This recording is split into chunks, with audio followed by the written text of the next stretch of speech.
welcome back to the OC20. I'm Michelle. And I'm Seth. The OC20 is our mini-series where we rewatch and break down the early 2000s teen drama, The OC. Over the next 5 weeks, Seth and I will be discussing Season 3. This is my first time watching the show. Yes, and this is like my millionth rewatch.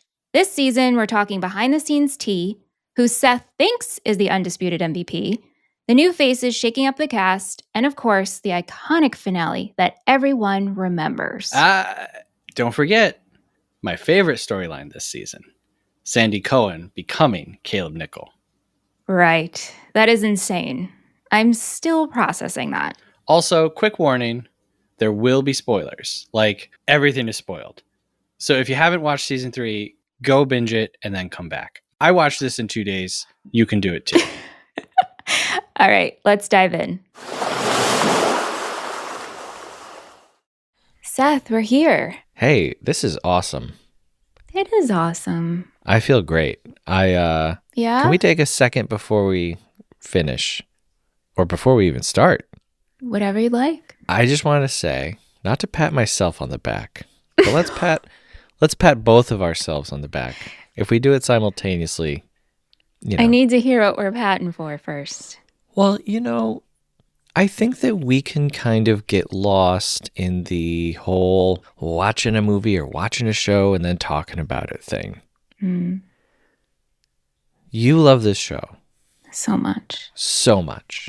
And you've thought about these characters. So much. I don't want to go and say that these are like people to you. No, you can. Okay. But one of the things that I appreciate about our show is taking things that mean something to us, and yes, it is in the form of media, and sharing it with another person, and then that person gives their perspective on it freely without judgment or disappointment on the behalf of the other person. I mean, I've shown you movies that I absolutely love and you didn't really care for. You've shown me movies that you absolutely love, and I was like, yeah, it's fine. And we don't get sour about it. No. And we still... So I just want to share my appreciation and encourage other people out there. You know what? Hey, it's a risk, but never stop sharing yourself with other people. And find people who you can feel free to share yourself with. Yeah. So thank you for... this has been 3 years now of me watching this show that I probably never would have watched only because I really don't watch TV. Right. It's not like I'm like, oh, this is not my thing. Like I just, this would have kind of passed by my radar. But now you and I have, an extended understanding of each other. That's true.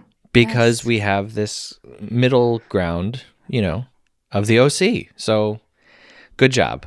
Thanks. Like, who's my next victim, though, I don't know. I mean, through watching this, have hoped that other people will watch this show. And I try to encourage movie lovers to watch it because I'm like, hey, look, I'm a movie guy. There's a lot of movie stuff happening in here. Yeah. So I'm also on board with you. I don't think you need to binge this show the way that I do each year. But you know what? Throw on an episode. Yeah. Here and there. Take a year and watch the whole thing. It's a good show. Thanks. It's funny you say all of this because I've been very conflicted on how I feel about doing this show with you, how I feel about this show, how we cover this show, because I love it so much. And so it's like I either want like all or nothing. Right. So, and that's kind of weird because we're covering this in 5 episodes. So it's like because I would love your brain. I wish you could just give me a copy of you so I could hang out with you and watch the OC episode by episode and cover it. Yeah. And that's all we do. And if we can't do that, then I don't want to touch it. Well, you know what I think we should do? What? I think next season we should do every episode by episode, the final season, really give it time. And we should put some of the episodes on the main feed and the rest on Patreon. Yeah. It's just And I would love, I'm telling you, I would love to do that. see, like, in theory, I want that so bad, but like we are not a TV show podcast. We are a movie podcast, and our like I think the main. I feel like this is therapy right now, but Yeah. the way we covered it this year, I was really like upset about. I'm going to be honest with you. Sure. Because of how we did it in July. And July was so crazy. July was crazy, yeah. And I felt like it was just covering this show to make content. And it's like, that is true. But I love this show. Like, I love a lot, but like, this is like Michelle's happy place. Right. And so it just felt so rushed to me. Well, yeah, you don't want your business and pleasure to mix. Right. It's not about me. Those Yeah. C20 is about you and me moderating you with a guest. Right. I covered this show. I had That's my true. moment. Let's Talk OC did. is a shining, beautiful OC podcast that I am so proud of. But like, I want your brain. Right. So like, you can't have your cake and eat it too. Right.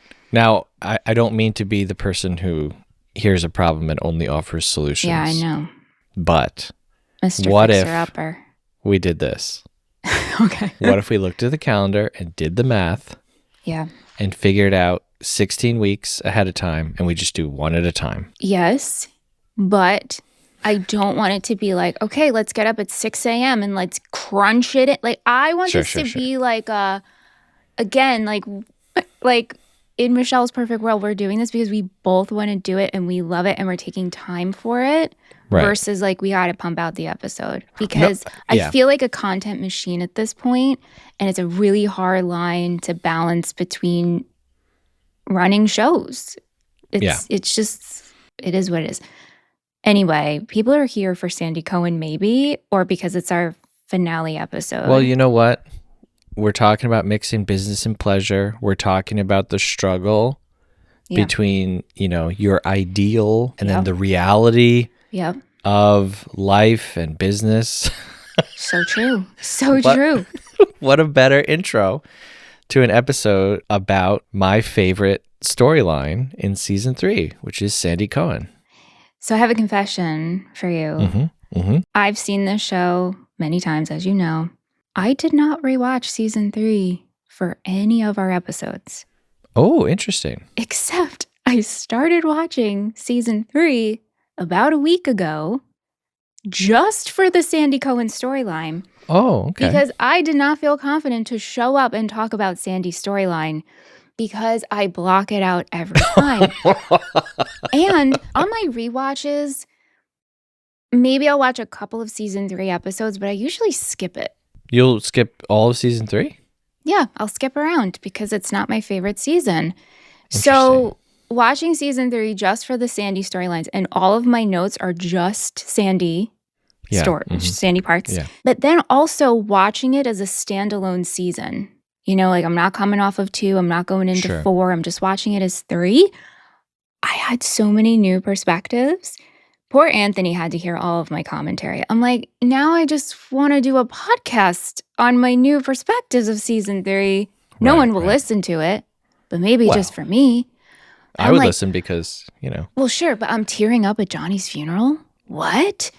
I am like yelling. That's serious. I know. I'm yelling in defense of Marissa. And like, people let this girl grieve. Oh my gosh. I was just so angry about that. And also I'm like, this isn't really that bad of a season. I agree.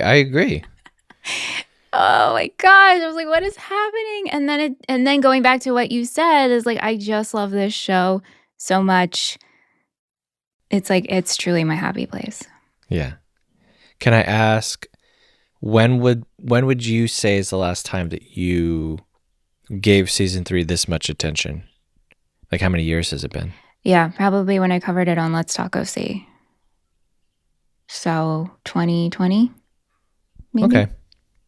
I mean, you're older now, so yeah, things might be different. You might feel differently. Definitely differently.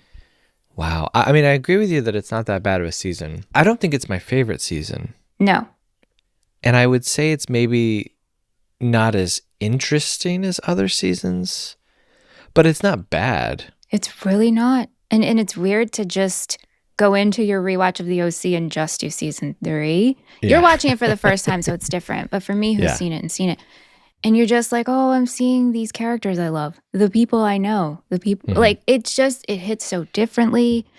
And yeah, I've been like happy as a little clam, but also sad that it's like over, I guess. But I Right. could always rewatch it. Anyway. So you blank out on Sandy. Oh my gosh. So you're like, this is for you, this is like the cheer up Charlie of Willy Wonka and the Chocolate Factory. You're just like, I love this thing so much. I love this thing so much. Oh, cheer up Charlie. Oh, Ugh, gosh. skip. Yeah, but pretty much. But you know what? Covering it for Let's Talk OC, again, when something becomes content you need to cover, you have different eyes. And you're like talking We about say it. this all the time. Yeah. And yeah. you're just like, oh my God, I'm so over it. And then watching it now is like, I know we had to cover it, but this is like super, it's laid back and more casual. Very different. Very, very different this time around. And so Aunt was asking me last night, because I felt like I was cramming for a test, Seth. I just finished Sure, yeah. the last Sandy part like half hour ago. Oh, wow. Yeah. And Aunt's like, do you now feel confident that you could talk about Sandy moving forward if this ever to come up? And I said, yes. I actually Good. finally get. So thank you, Seth, for picking Sandy Cohen. Well, you know what? I'm glad because you're going to have to lead this episode, which you've done every episode, but like, you know, you're the Sandy expert. Well, I guess I the just sexpert, if you will. I'm the Well, wait, actually, sand never mind. spurt. I'm the sand spurt. Yes. Sorry. Yeah, the sand spurt. Okay. Sand spurt. Sounds like some kind of infection you get at the beach.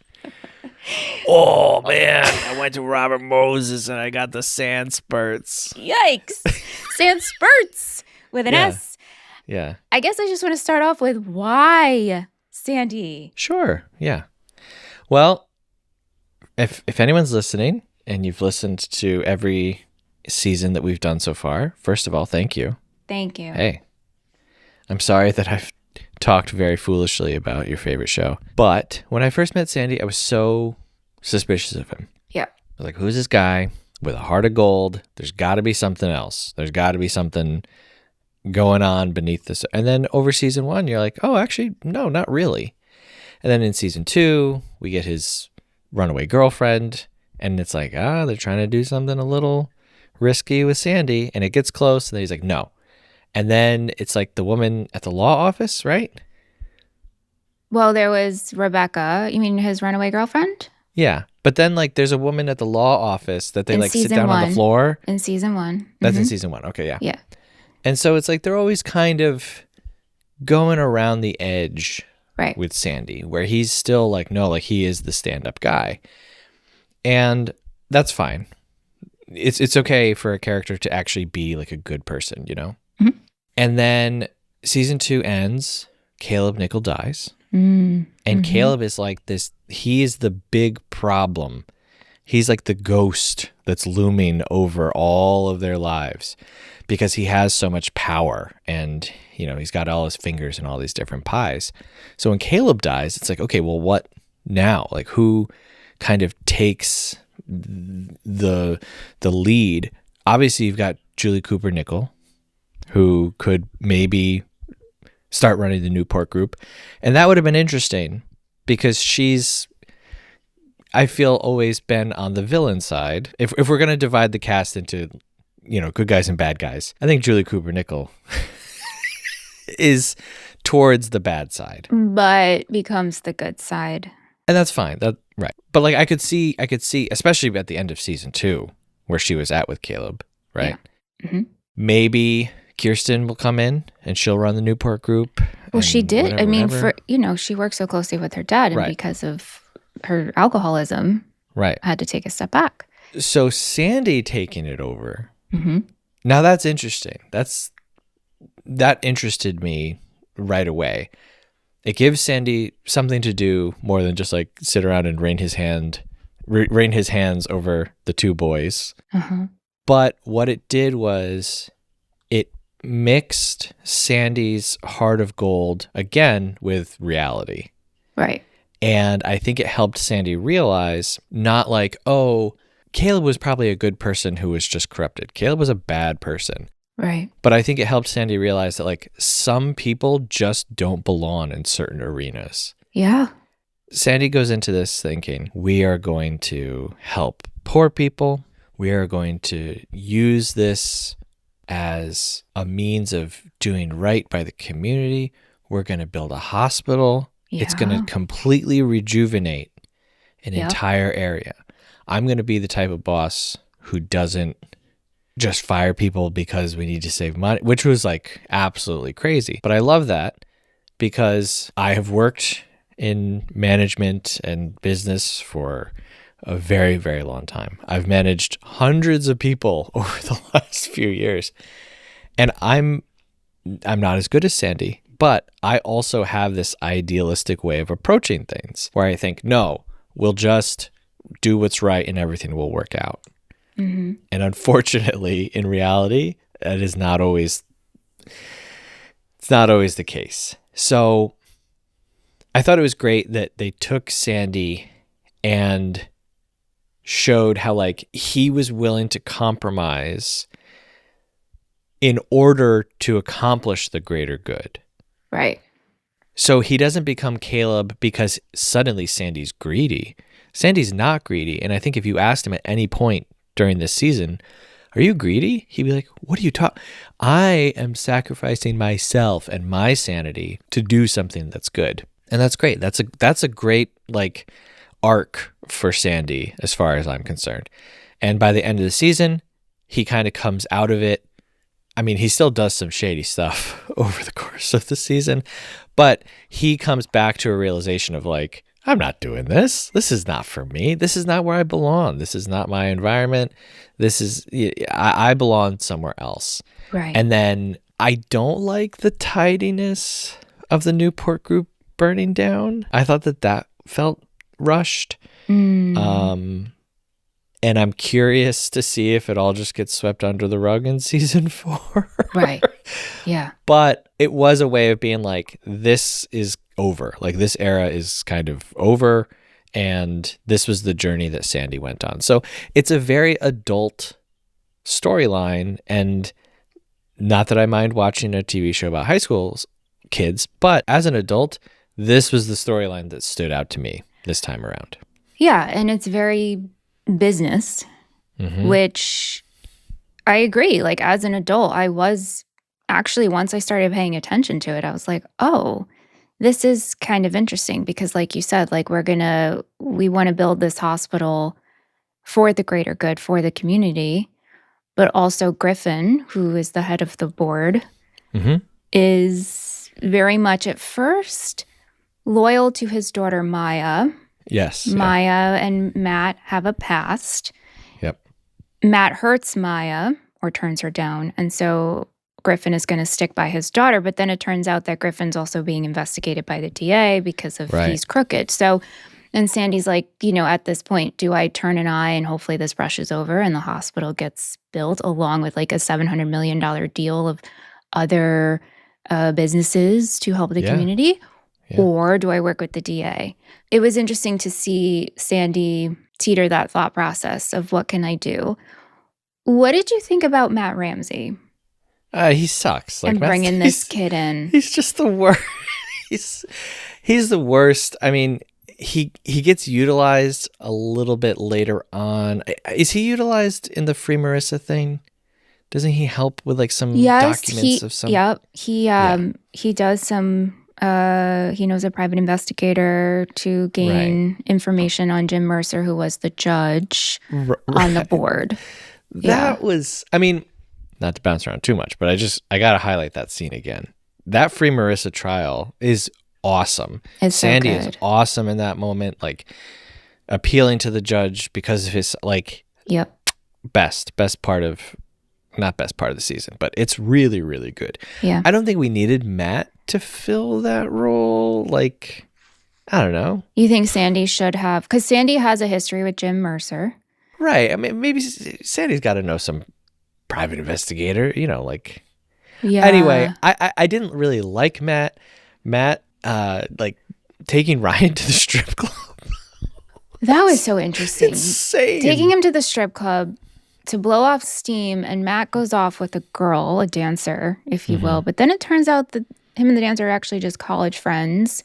Right. And he just needed to vent. Yeah. And so he's paying her. Like, it'd be like if if I was dancing at a club and one of my good guy friends came to vent to me about girl issues. But wouldn't you be like, hey, I'm at work? Yes, that's what I'm saying. So did Matt pay for her time?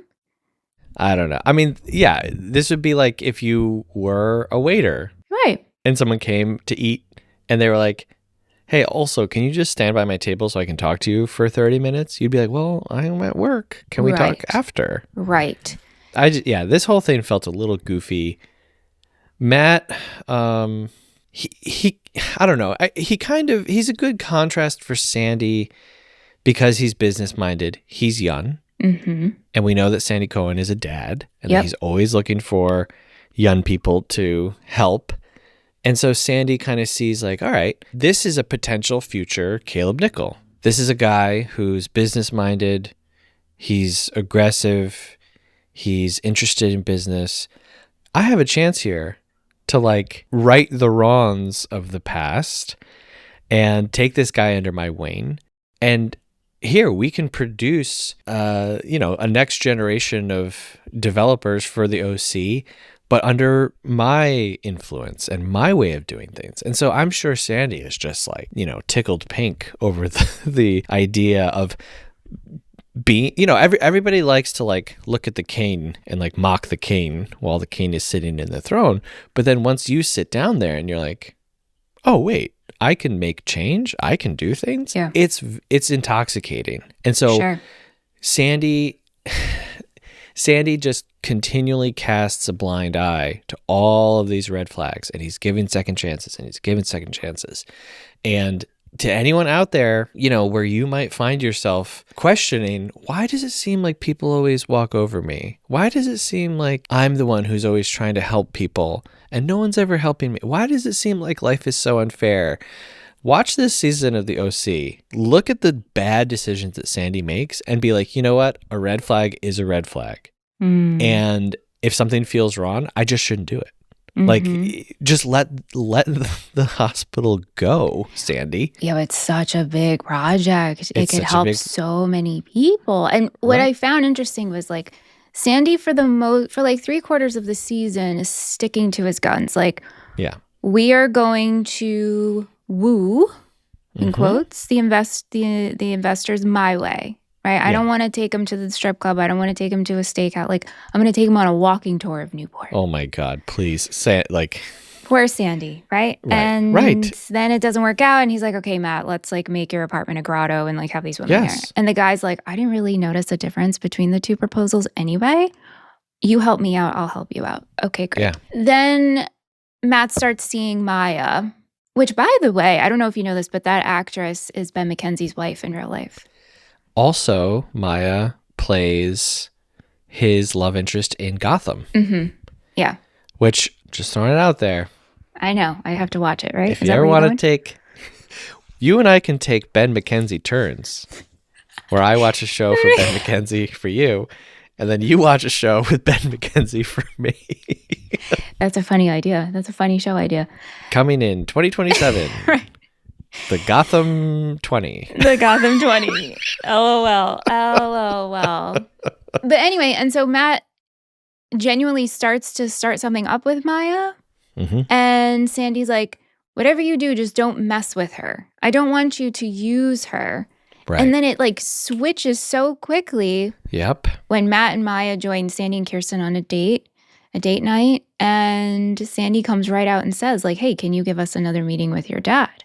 Yep. And Kirsten is just like, that was the switch for her of like, oh, you're doing things like my dad, and I don't like it. Yep. And, that's another good layer to their relationship. Sandy has, like I said, he's kind of skirted cheating on Kirsten a few times. Okay.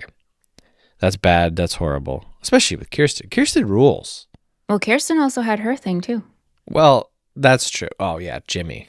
No, well, Jimmy and Carter. Remember when they were painting Jimmy's like apartment or whatever? He kisses her. Oh my God. Am I imagining this wrong? Or does he like touch her butt while she's on a ladder? That feels familiar, but they kiss. I actually remember what she's wearing because I love her outfit. It's like a tank top and good jeans. But yeah, she has a thing with Carter Buckley. music He's producer a writer, guy, right? and he starts to work at the Newport Group. Anyway, why did I think he was? He was playing. He had He like was listening to a CD at one point. yeah, And I'm like, yeah, that record guy, right? yeah. And Yeah, he yeah. surfs and anyway. Right. Either way, Kirsten still rules. I don't care. I'm always going to excuse We a love lady cheating over a Kirsten. man. Of course. Yeah. But Yeah. Sandy not cheating, but turning into her dad, that is a different kind of Yeah. betrayal. Like that's like a deeper level of like, oh my God, I've literally been like terrorized by this man my entire life. Sandy was her escape from that. Sandy was her entry into like another world and another way of living that was more in tune with how she wanted to be. And now Sandy's going to turn around as soon as her dad dies and become her dad. Now you're stuck in a marriage with the person that you wanted to get away from. I mean, this is like deep, terrible psychological torment. Yeah. It's terrible. horrible. I mean, it triggers her to start drinking again. She has a relapse. Yes. Oh, yeah. It's dark. This is why it's my favorite storyline, because it's so evil. And I didn't know this at the time as I was watching it, but after you talked to me about all the behind the scenes stuff, that made the Sandy thing even more interesting to me, because now I'm thinking of, Josh Schwartz with the weight of the world on his shoulder and jobs relying on him, right? The production of this show and young people relying on him. And he wants to stick to his guns and he wants to stick to his ideals, but he has to also woo the studio and he has to bend to all these different directions. And so the Sandy storyline kind of coming out this way almost feels like a cry for help-ish from the people behind the scenes of like, this is what the corporate world is like. And guess what? Just get out of it, because it ain't gonna get better and you're only going to get worse. Right. What did you think of, or if you have any moments that stick out to you, of Sandy being a good father this season? We talked about him helping with the Free Marissa stuff. We have some moments where he talks to Ryan and talks to Seth, but to me, he was so wrapped up in the business stuff. Yes. That, I don't know, there weren't like those really good Sandy talk. There's like some with like him talking to Seth about, rekindling the spark, and then they both get the Victoria's Secret lingerie, and we have that mix up. LOL. That's pretty horrifying. Yeah. But Summer, she delivers Seth's confession to his desk. Right. And Sandy reads it. And that's when it all comes to a halt of, oh my gosh, like I had no idea anything of all of this was happening. And I love the combativeness between Seth and Sandy when they finally get into it. But right. Well, yeah, I think there are so many fewer Sandy moments as a good parent, because we're painting Sandy as just so wrapped up in everything else that he loses sight of the boys and himself and Kirsten. And that's why partially why Seth is so like upset, because it's like, yeah, man, I've been smoking weed in your house and you didn't know. And your wife has been drinking and you didn't know. And why don't you know these things? Because you're wrapped up doing this other stuff. Yeah. I did oh, go ahead, Seth. No, I was just going to say, but I do think, like, as much as I love the storyline, it is wonderful when we get like the great Sandy Cohen at the Man of the Year, his speech at the Man of the Year, and then, his performance in the trial of Marissa Cooper.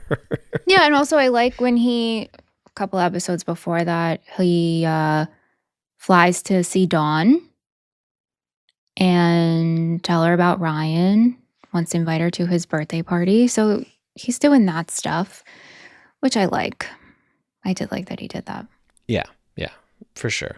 I was curious, Seth, how you never brought up the whole Teresa's baby thing. Oh, yeah. I guess I just don't care about her or her baby.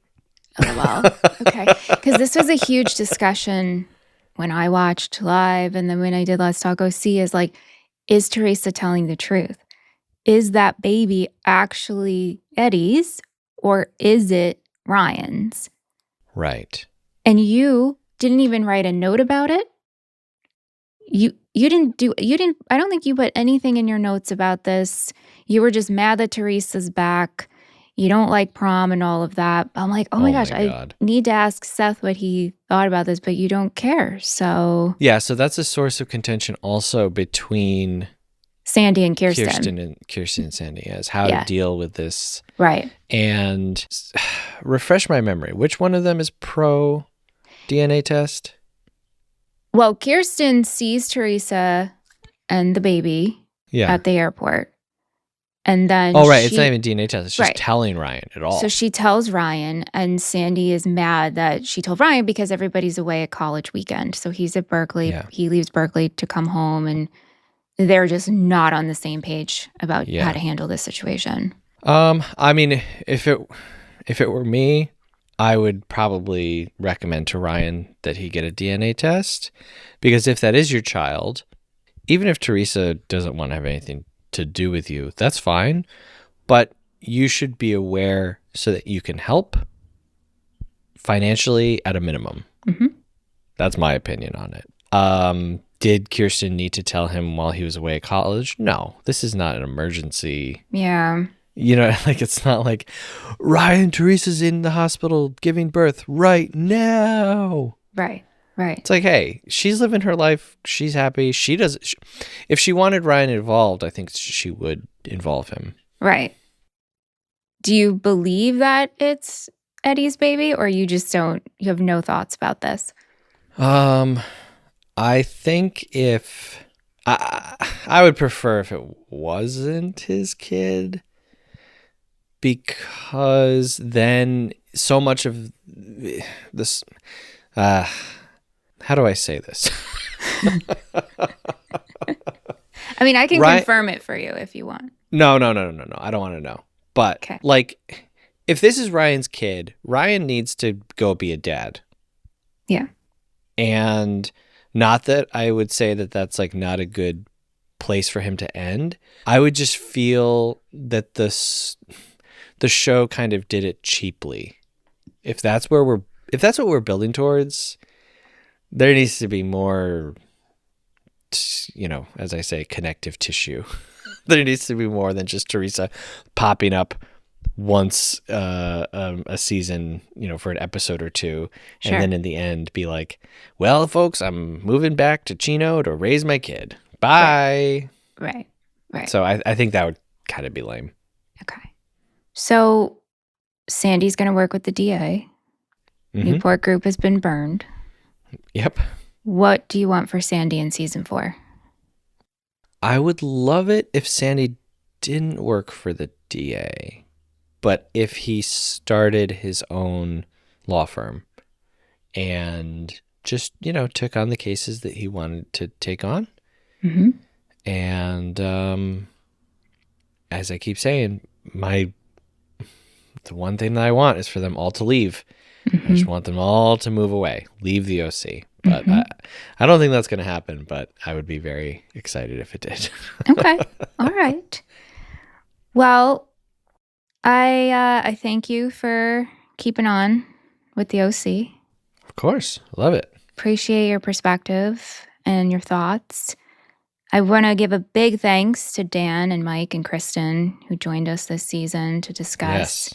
And I really want to give a special shout out to Tish and Vic for listening every week and giving the feedback and giving comments. They loved hearing you talk about the OC, Seth. So, and everyone else who listened too. Thank you. We appreciate it. Yes.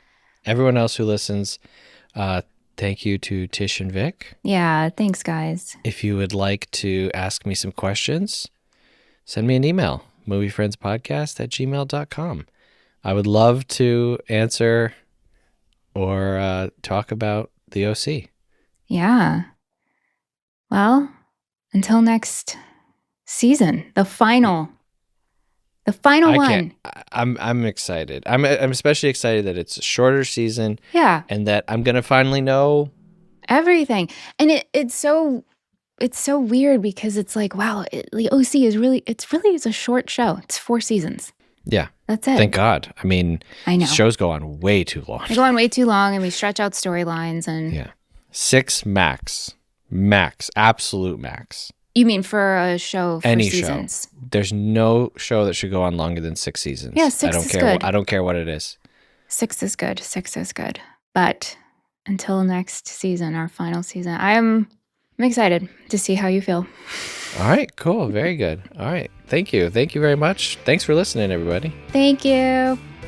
Thank you so much for listening to the OC20, a Movie Friends miniseries produced by Michelle Rubenstein and Seth Vargas. If you like what you just heard, please consider subscribing and leaving us a review. For more information about the show and what else we do, you can check out our website at moviefriendspodcast.com.